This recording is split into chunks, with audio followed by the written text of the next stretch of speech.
Salut les amis, bienvenue à Avenir Computer Repair. Lorsque vous avez une carte mère qui ne démarre pas, la première chose à faire, comme je vous l'ai souvent dit, c'est de faire une bonne inspection visuelle. Donc, prenez la peine de faire l'inspection visuelle. Ceci vous permettra d'avoir déjà quand même quelques éléments, peut-être qui peuvent sauter à l'œil nu, qui peuvent vous guider sur la panne qui peut avoir sur votre carte mère. Donc, c'est toujours bien de ne pas sauter cette étape-là. Bon, maintenant qu'une fois l'inspection visuelle passée, évidemment, vous avez peut-être bien fouillé, vous n'avez vraiment rien détecté comme anomalie visible. Dans des cas comme ça, qu'est-ce que vous pouvez faire par la suite? Alors, on va brancher la carte, c'est toujours bien de le faire. Vous pouvez brancher votre carte mère. Donc, on va brancher la carte. Et lorsque je branche ma carte, qu'est-ce que je fais? Donc là, je branche ma carte. Je dois immédiatement observer la consommation que j'ai au niveau du power supply. Comme vous voyez là, on a une certaine consommation. Donc, grâce à cette consommation, je peux avoir une idée directe, immédiate, sur le problème qu'il peut avoir sur la carte. Donc, je reprends une fois de plus. Donc, votre problème, vous l'avez déjà identifié. Vous avez identifié que le problème est sur la carte mère. Vous prenez votre carte mère, vous faites une bonne inspection visuelle, comme je vous l'ai dit. Vous commencez par là. Après avoir fini votre inspection visuelle, s'il n'y a vraiment rien qui saute à l'œil nu, alors vous prenez votre chargeur et vous branchez. Lorsque vous branchez, prochaine étape, vous vérifiez la consommation en intensité. Immédiatement, avec cette consommation, vous pouvez immédiatement découvrir la panne qu'il y a sur votre carte mère. Dans certains cas, ça saute à l'œil nu directement. Donc, vous pouvez peut-être directement détecter qu'il y a un court-circuit sur votre carte, un court-circuit peut-être sur la ligne des 19 volts. Dans certains cas, vous pourrez détecter qu'il y a un composant qui chauffe sur la carte. Donc, rien qu'à partir de la consommation, on peut détecter qu'il y a un composant qui chauffe sur la carte. Donc, qu'est-ce que je fais maintenant? Donc, si je suis dans le cas où, je prends le cas où il n'y a pas de court-circuit sur la ligne des 19 volts ou bien après. Je suis dans le cas également où nous n'avons vraiment pas un composant qui chauffe et tout. Qu'est-ce que je fais par la suite? Parce que si on est dans l'un des cas que j'ai cités là, la démarche, et vous devez procéder autrement. Donc, la prochaine étape, j'ai branché et j'ai une consommation au niveau du power supply qui élimine déjà les cas dont je vous ai parlé. La prochaine étape, c'est de retrouver les composants de la partie alimentation. Vous devez déjà vérifier est-ce que la 19 volts passe. C'est la première tension qui doit passer, non, qui doit normalement passer sur votre carte. Donc, je retrouve ces composants-là et je vérifie est-ce que la 19 volts passe. Et où est-ce que vous devez faire cette vérification? Au niveau de la résistance de charge. Si vous ne la trouvez pas, ce n'est pas grave. Vous pouvez déjà, il y a certains cas où ce n'est pas la résistance de charge que vous allez prendre, puisque la résistance de charge dans certaines cartes mais est située avant les deux premiers MOSFET. Donc, même si vous la retrouvez et vous testez la tension là-bas, ça ne va pas signifier que la 19 volts n'a aucun problème dans votre cas. Donc, il faut faire très attention. Il y a des cartes mères où la 19 volts est située entre les deux premiers MOSFET. Là également, en vérifiant la tension au niveau de la résistance de charge, ça ne vous donne pas une information claire. Donc, il faut faire très attention. Moi, je vais vous montrer un petit schéma pour faire voir cela. Donc, je vais partager mon écran. Je partage mon écran là. Voilà. Donc, nous sommes à ce niveau. Là, c'est un petit schéma que nous avons conçu. Donc, quand nous avons, ici à l'entrée, nous avons l'alimentation, soit par la 19 volts, soit par la batterie, ainsi de suite. Bon, mais ici, ça, c'est pas le chargeur. Donc, ici, c'est pas le chargeur. Donc, lorsque la 19 volts entre là, ici, nous avons un premier MOSFET. Là, on a un deuxième MOSFET. On a un résistant de charge. Ça, c'est une configuration parmi tant d'autres. Comme je vous l'ai dit, il y a des cas où cette résistance de charge est situé avant le premier MOSFET qui est M1 ici. Dans d'autres cas, la résistance de charge est située entre ces deux premiers MOSFET. Et il y a la situation où la résistance de charge est située après les deux premiers MOSFET.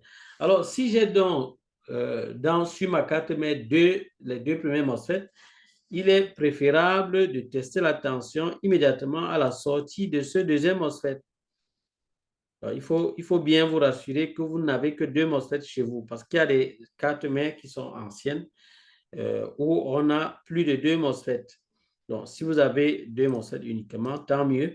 Dans ce cas, vous pouvez tester la tension à la sortie de ce deuxième MOSFET. Si vous avez 19 volts à la sortie de ce deuxième MOSFET, c'est bien. Ça veut dire que vous venez de valider l'étape numéro 2. Je vous ai dit que la première étape, c'est de faire l'inspection visuelle. Et ne sautez pas cette étape, les amis. Donc, ce que nous allons faire dans notre cas ici, on va aller sur la carte mère. Donc là, j'arrête le partage. On retourne sur la carte mère et on y va au niveau du microscope. Voilà, les amis, nous sommes sur la carte mère et là, je vais retrouver les composants de la partie alimentation. Voilà, les voilà. Donc là, nous avons le circuit de charge que vous voyez ici, à ce niveau. Nous avons là une bobine à ce niveau-ci. Ça, c'est une bobine. Donc, normalement, ici, on devrait avoir l'entrée et à la sortie 19 volts. Bon, on ne va pas tester comme ça. Comme je vous l'ai dit, on va tester. Je vais vous montrer le premier point de test. Après cette bobine, nous avons un MOSFET ici, comme vous le voyez là. Et nous avons un deuxième MOSFET. Alors, qu'est-ce que je dois faire? C'est prendre la tension au niveau de ce deuxième MOSFET pour voir combien j'ai comme valeur. Alors, je prends la tension et on voit le résultat. Voilà. Donc, je vais donc prendre la tension au niveau de la sortie et là, vous allez voir au multimètre. À la sortie de ce MOSFET, de ce deuxième MOSFET, je prends la tension et nous avons 19 volts. Donc là, c'est bon. Là, ça me permet déjà de conclure à ce niveau-ci que ma partie alimentation n'a aucun problème dans l'étape numéro 1. Alors, il faut toujours faire attention. Est-ce que ça varie? Parce que là, la 19 volts peut varier. Bon, ici, ce n'est pas le cas. Hein, c'est juste parce que je bouge de temps en temps ma main. Donc, si cette tension ne fait que varier et tout, il faut faire attention. Ça veut dire qu'il y a un problème sur votre carte. Donc, là, à ce niveau-ci, ça ne varie pas. C'est juste parce que je bouge. Donc, c'est comme ça. Donc, il faut donc tenir compte de ça. Donc, maintenant, quand on a la 19 volts à la sortie de ce deuxième MOSFET, on peut dire que l'étape numéro 2 est validée. Alors, les amis, il arrive des moments où la 19 volts ne sort pas. C'est-à-dire, vous vérifiez après le deuxième MOSFET là, il n'y a pas de tension 19 volts. Comment faire dans des cas pareils? J'aimerais vous annoncer la bonne nouvelle pour ceux-là qui sont passionnés par le dépannage électronique de ces cartes mères d'ordinateur. Sachez qu'Avenir Computer Repair vous offre la possibilité de bénéficier d'une série de vidéos pour vous permettre de pouvoir savoir comment ça fonctionne sur ces cartes mères, comment dépanner. Grâce à ces vidéos, vous pourrez déjà dépanner un ordinateur qui ne s'allume pas. Voilà, peut-être dans l'une de nos vidéos, lorsque vous avez accès à l'une de nos vidéos comme ceci, comme c'est le cas là, dans notre chaîne, vous allez cliquer juste dans la barre de description. Voilà, c'est dans la barre de description. Généralement, ça peut être fermé comme ça, mais vous pouvez cliquer sur plus ou bien afficher plus. Vous cliquez là-dessus et vous voyez les éléments qui s'affichent là dans cette page. Et dans cette page-ci, vous allez donc pouvoir retrouver ce dont je vous parlais, donc la formation offerte par Avenir Computer Repair, donc formation offerte Avenir Repair. Donc, c'est ici que vous devez retrouver cette formation que nous vous offrons. Là, vous allez retrouver le lien. Vous voyez, c'est ce lien-ci. Donc, le numéro 1, c'est ce lien. Vous cliquez sur ce lien-là. Ça vous redirige directement sur cette page et vous allez retrouver donc l'étrange méthode qui me permet de dépanner n'importe quelle carte mère de PC portable et comment vous pouvez la dupliquer en moins de 30 minutes. Voilà, vous allez juste cliquer là et introduire votre adresse mail. Là, je peux introduire rapidement une adresse comme ceci, notre adresse. Et vous cliquez juste sur « Voir la formation offerte ». Vous cliquez là, « Voir la formation offerte ». Et là, vous avez accès immédiatement à cette série de vidéos que nous vous offrons gratuitement. Avenir Computer vous offre cela gratuitement. Donc là, c'est la première vidéo qui vous montre comment démonter un laptop, quelles sont les précautions à prendre, les erreurs à éviter. Alors, si vous savez déjà démonter votre laptop, pas besoin de regarder cette vidéo, vous pouvez directement accéder à la deuxième vidéo. Si vous ne le savez pas, alors vous pouvez regarder cette vidéo, ça va vous aider à avoir plusieurs informations. Vous pouvez cliquer après, ensuite, accéder à la deuxième vidéo. Cette deuxième vidéo vous donne quelques premières actions à mener pour diagnostiquer votre carte mère. Donc, dans cette vidéo, on vous montre vraiment plusieurs éléments que vous devez prendre en compte pour pouvoir diagnostiquer votre carte mère. Donc, il y a beaucoup d'éléments qui sont d'informations qui sont données à l'intérieur de cette vidéo. Après cela, vous pourrez passer à la troisième vidéo.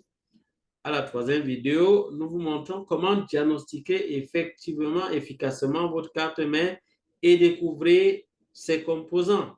Donc, dans cette vidéo également, vous aurez plein d'informations qui vont vous permettre de découvrir la carte mère et voir comment ça fonctionne. Vous pourrez après accéder à la quatrième vidéo qui vous montre déjà l'alimentation de votre carte mère, le schéma et les secrets du fonctionnement, comment ça fonctionne et quels sont les éléments que vous pouvez appliquer lorsque votre carte mère ne s'allume pas, lorsqu'elle ne met aucun signe de vie. On vous donne des éléments ici pour pouvoir dépanner votre carte mère. Donc, suivez bien toutes ces vidéos-là et vous aurez assez d'informations. Vous pouvez également cliquer par la suite pour voir l'offre unique que nous vous proposons à Avenir Computer Repair. À partir de cette page, vous allez donc voir une autre vidéo que nous avons faite avec l'un de nos stagiaires pour voir un peu comment nous faisons le suivi, en particulier en individuel, parce qu'il y a des gens qui aimeraient avoir un suivi personnalisé qui est adapté à leur situation. Ils aimeraient bien que lorsqu'ils parcourent les vidéos qu'on va leur donner lors de la formation, pour la formation payante, qu'ils puissent également avoir un soutien lorsqu'ils rencontrent un cas, une carte mère qu'ils n'arrivent peut-être pas à diagnostiquer et pour dépanner. Donc voilà, donc ici vous aurez le programme de la formation au Laptop Repair Pro. Ça, c'est l'une de nos formations que nous offrons. Nous vous rappelons que c'est juste l'une de nos formations. Donc là, vous allez avoir accès au programme, tout le programme de la formation, le programme de la formation payante. C'est-à-dire, si vous voulez avoir la formation payante, évidemment, vous devez remplir là vos informations. Vous avez la possibilité de payer soit par carte Visa, Mastercard et autres, soit vous pouvez payer par PayPal. Donc, désormais, vous pouvez payer par PayPal. Donc, pour ceux-là qui ont besoin de payer par PayPal, vous pouvez le faire. Évidemment, si vous n'avez ni PayPal, ni les cartes Visa et tout, vous avez une autre possibilité pour effectuer votre paiement.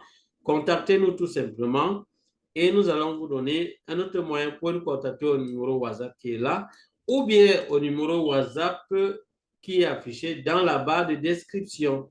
Dans la barre de description ici, vous voyez ce numéro WhatsApp. Vous pouvez nous contacter directement à ce numéro-ci. Et là, nous allons vous donner les informations ou bien le moyen de paiement que vous pouvez utiliser pour pouvoir obtenir vos vidéos payantes, vos vidéos de formation.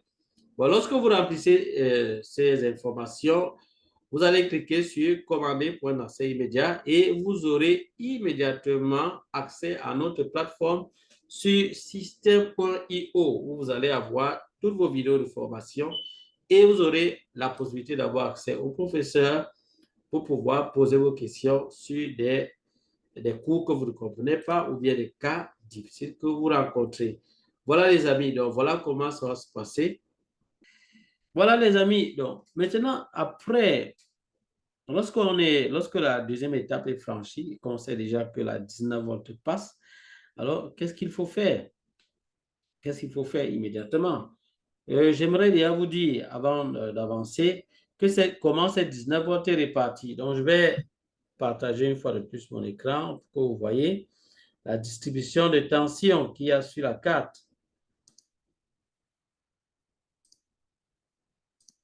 Donc, voici les amis, la distribution de tension qu'on a sur cette carte mère. Alors, lorsque la tension venant de la batterie ou bien du chargeur, de l'adaptateur, lorsque cette tension-là traverse votre carte mère, traverse la partie alimentation, elle se dirige directement dans plusieurs secteurs. Comme je vous l'ai dit, la tension 19 volts étant encore trop élevée ou bien trop grande pour certains composants sur la carte mère, cette tension a besoin d'être diminuée. Donc voilà pourquoi cette tension va aller dans plusieurs secteurs. Vous aurez un secteur comme le secteur de la 3 volts. Cette tension va être transformée en 3 volts pour être consommée par plusieurs autres composants. Elle va aller dans le secteur de transformation de 19 volts en 3 volts, dans le secteur de transformation de 19 volts en 5 volts, dans le secteur de transformation de 19 volts en 1.05 volts, et puis dans celui de 1.5 volts, 1.8 volts, 1.1 volts, 2.5 volts, ainsi de suite. Ça dépend de la situation que vous avez sur votre carte mère. Donc, et les amis, il faut connaître ces différents secteurs. Ces secteurs, on peut les retrouver sur la carte mère et c'est très important, avant de retrouver ces secteurs, vous devez retrouver la ligne principale d'alimentation sur votre carte mère. Sachez que sur chaque carte mère, on a une ligne principale d'alimentation par l'adaptateur et une ligne principale d'alimentation par le chargeur, par la batterie. Vous devez donc retrouver cette ligne-là. On va voir dans notre cas, est-ce que cette ligne d'alimentation, c'est par l'adaptateur, c'est après le deuxième MOSFET. Donc, dans certains cas, ce n'est pas vraiment après le deuxième MOSFET. Il faut faire attention. Donc, je vais vérifier ça rapidement ici pour notre cas. J'arrête le partage. On revient. Là, on va vérifier pour cette carte. Donc, je vais mettre mon multimètre en mode B-plan, en mode continuité. Et je vais mettre l'une de mes sondes à la sortie du deuxième MOSFET. Donc, je mets ça à la sortie du deuxième MOSFET. Donc, j'ai mis l'une de mes sondes à la sortie du deuxième MOSFET. Là, à la sortie du deuxième MOSFET. Et je vais essayer de parcourir, voir si c'est la ligne principale ici. Alors, ce n'est pas compliqué, il faut donc retrouver ce secteur-là. Si vous remarquez bien dans l'image que j'ai eu à partager avec vous tout à l'heure, donc là, je reviens encore là-dessus. Si vous remarquez bien à ce niveau, dans ce secteur, nous avons généralement une puce, on a deux MOSFET, on a des condensateurs, un ou plusieurs condensateurs d'entrée, on a une bobine, on a un condensateur de sortie. Donc, la plupart du temps, vous aurez des secteurs pareils sur la carte mère. Ces secteurs qui permettent de convertir les tensions.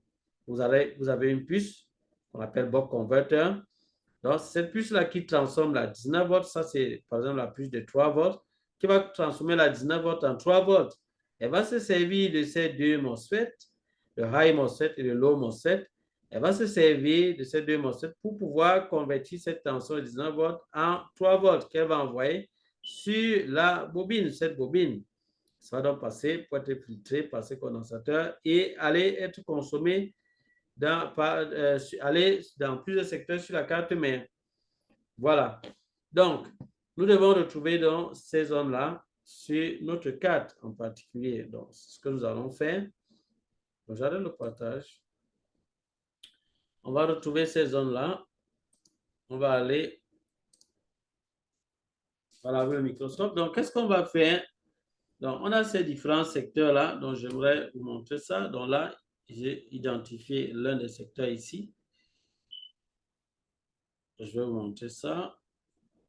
Donc, à ce niveau-ci.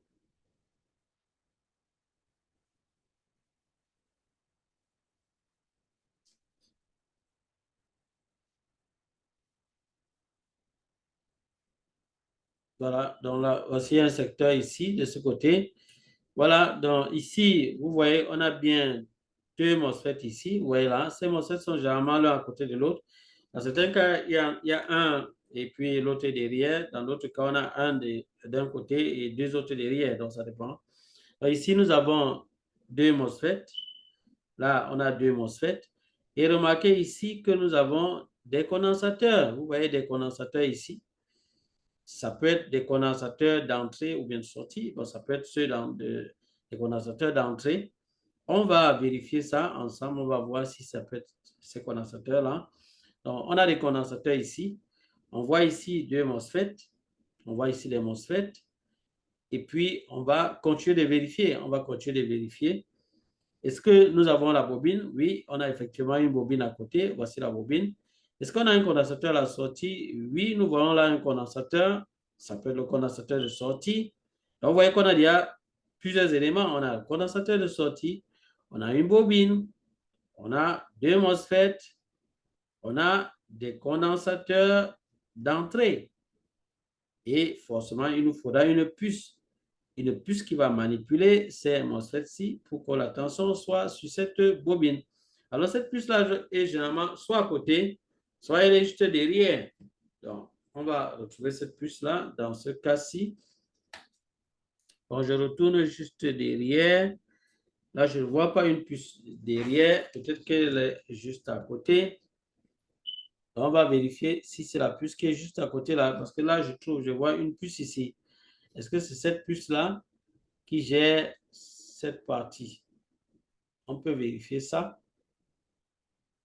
Ce n'est pas difficile à vérifier. On va voir si cette puce est reliée à notre bobine qui est juste à côté. Vous voyez, c'est le cas, c'est que ça va biper. Donc, nous avons une bobine, cette bobine-là ici, à ce niveau. Et on va juste toucher la puce en question pour voir si elle est reliée à cette bobine.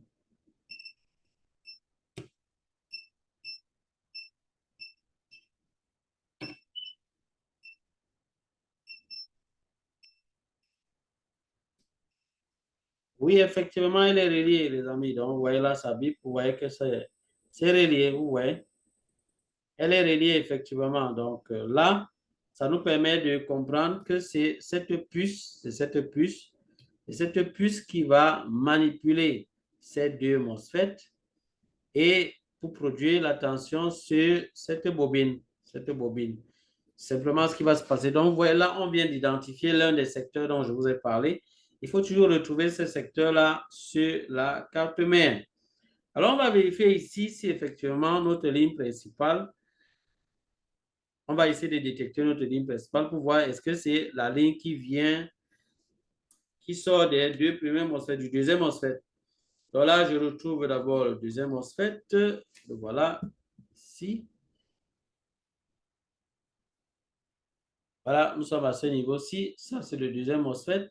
Le voilà. Donc, je vais juste toucher à la sortie ici. Je mets dans l'une des sondes à la sortie là.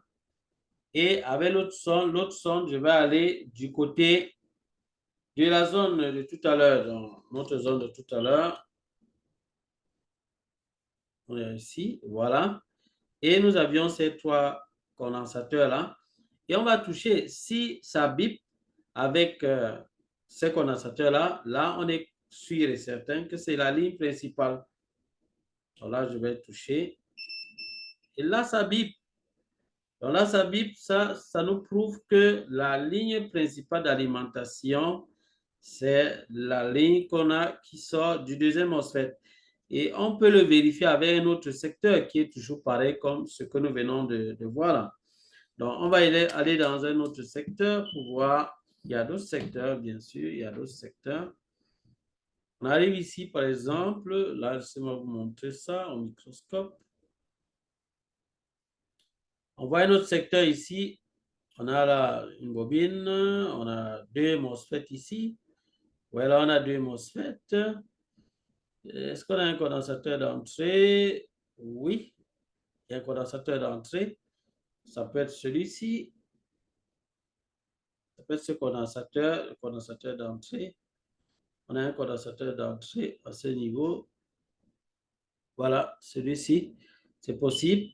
Alors, qu'est-ce qu'on va faire? On va juste le toucher et on va vérifier si ça bip avec le deuxième MOSFET, la sortie du deuxième MOSFET. Donc, je touche là et je vérifie par rapport à la sortie du deuxième MOSFET pour voir si ça bip. Si ça bip, là, c'est une preuve claire, assez claire, que c'est bel et bien la ligne principale. Voilà, je vais tourner. Donc, je vais rester à la sortie, d'abord à la sortie du deuxième MOSFET. Là, je mets l'une des sondes là et je maintiens ça et je tourne ma carte. Donc là, j'ai mis l'une des sondes là, je tourne la carte et je reviens vérifier sur cette zone-là pour voir si effectivement c'est la sortie principale. Il faut que je retrouve le MOSFET concerne le condensateur dont j'ai parlé là tout à l'heure.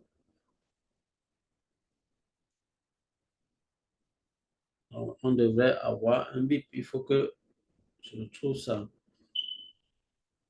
Là, je tourne comme ça. Alors, je vous ai dit souvent, vous pouvez utiliser un câble. Voilà, ici, voilà, c'est bon. C'est bon. Voilà, c'est vraiment la ligne principale. C'est la ligne principale d'alimentation. Donc, par là, voilà comment est-ce que vous pouvez détecter la ligne principale d'alimentation sur votre carte mère. Ouais, c'est très important, les amis. Tant que vous n'avez pas cet élément-là, c'est très, très dangereux pour vous. C'est très dangereux pour vous. Donc, déjà, même sans ouvrir votre carte mère, vous pouvez vérifier si la 19 volts passe. Lorsque vous allez identifier ces zones, comme je vous ai montré, ces zones dont j'ai parlé tout à l'heure, je vous ai parlé de ces zones-là. Lorsque vous allez pouvoir détecter ces zones avec une puce, deux MOSFET, un condensateur d'entrée, un condensateur de sortie, une bobine, lorsque vous retrouvez ces zones-là, vous pouvez déterminer la tension qu'il y a sur les condensateurs d'entrée, par exemple. Si vous voyez 19 volts là-bas, ça veut dire que la 19 volts passe déjà sur votre machine. Ça, c'est sans ouvrir votre laptop. Vous pouvez déjà faire ce petit test-là. Puisqu'il y a des laptops où vous pouvez ouvrir certaines coques et pouvoir retrouver les zones dont je vous parle. Vous voyez là, sans ouvrir, vous pouvez brancher et voir est-ce que la 19 volts passe déjà. Si vous testez la 19 volts, ça passe, alors vous savez que le problème peut être devant. Donc, vous allez avancer. Donc, voilà un peu comment vous pouvez procéder, les amis. Voilà, les amis, comme je vous l'ai dit, Avenir Computer Repair vous offre la possibilité de bénéficier d'une formation gratuite. Vous allez regarder le lien dans la description pour prendre part à cette formation gratuite. Vous allez voir le lien portant le numéro 1. Vous allez voir formation Avenir Repair, formation gratuite Avenir Repair. Cliquez sur ce lien. Vous avez une série de vidéos qui vont vous aider à avoir une très bonne idée sur comment faire pour dépanner une carte mère qui n'émet aucun signe de vie. Alors, les amis, si vous êtes nouveau sur la chaîne, sachez qu'ici, nous parlons de dépannage électronique de cartes mères d'ordinateur. Si cela vous intéresse, alors n'hésitez pas à vous abonner. Cliquez sur le lien, sur la cloche de notification pour ne manquer aucune de nos prochaines vidéos. Et si le contenu vous a intéressé, n'hésitez pas de liker. Cela également nous va à cœur. Alors, les amis, on va s'arrêter là pour cette vidéo. On se dit à bientôt pour d'autres vidéos. Bye bye.